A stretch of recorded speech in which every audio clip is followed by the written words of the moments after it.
Christmas by the Sea brings us south to a city steeped in the holiday season. For more than 3 decades, Christmas at the Newport Mansions has been a tour filled with opulent tradition. It will draw more than 100,000 tourists every season. Inside the unparalleled grandiosity of the Breakers, built by Cornelius Vanderbilt in 1892, we find jaw-dropping decorations. Spectacular. Trudy Cox, director of the Preservation Society, says more than a year of planning goes into every detail. Our purpose really is to make people ooh and ah and be awed completely by it. The first sight to greet visitors, an engineering marvel of rich red, created by dozens of green thumbs. It is 15 feet high. It's made up of 150 poinsettias that we started growing in our greenhouses last Easter.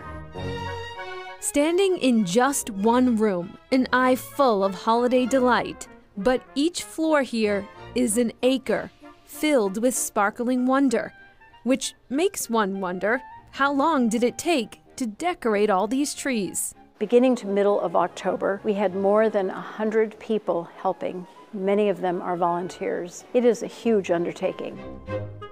So you may be surprised to find out this tradition is one in contradiction to its history. These were summer cottages. They were not being used at Christmas time, and so everything that you see here is our staff's own imagination and creativity. Throughout the mansion tour, dozens of stunning themed trees, and new this year at the Breakers, in the room of Mrs. Vanderbilt, in honor of her love of bird watching, these vibrant red cardinals. To top off the Mister's room, a top hat, of course, and central to his fortune, a model makeup of the New York Central Railroad. From a moving lesson in history to a room that would make Martha Stewart blush. Who wouldn't want to eat at this dining room table? It's stunning. Tell us about it. Agreed. Well, here we are set up for only 10 people. Imagine this table can be extended to accommodate 32 people. I gather the Vanderbilts had a lot of friends. They did, and that must have been a glorious experience to have 32 people around one table. From roses to snowflakes, a walk through the 70 rooms injects into me, that's it, it's time, we're ready, Christmas has begun.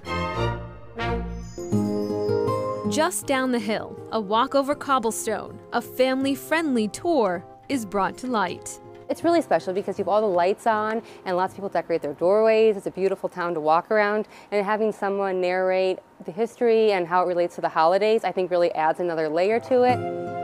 Jenna Ticho with Newport's Historical Society says the city's lantern tours have been a holiday favorite for more than a decade. They talk about how people in the colonial period would have celebrated Christmas, Hanukkah, and Thanksgiving, and some of the traditions that we have today. We look at where they would have come from, including some very interesting connections to long-held traditions. We have Clement Moore's desk upstairs. He wrote The Night Before Christmas. 'Twas the night before Christmas, and all through the house. Though Clement Moore lived in New York when he authored the famous poem, he retired in Newport, leaving behind the desk where he penned the words that so voraciously capture the essence of the Christmas spirit. Merry Christmas to all, and to all a good night.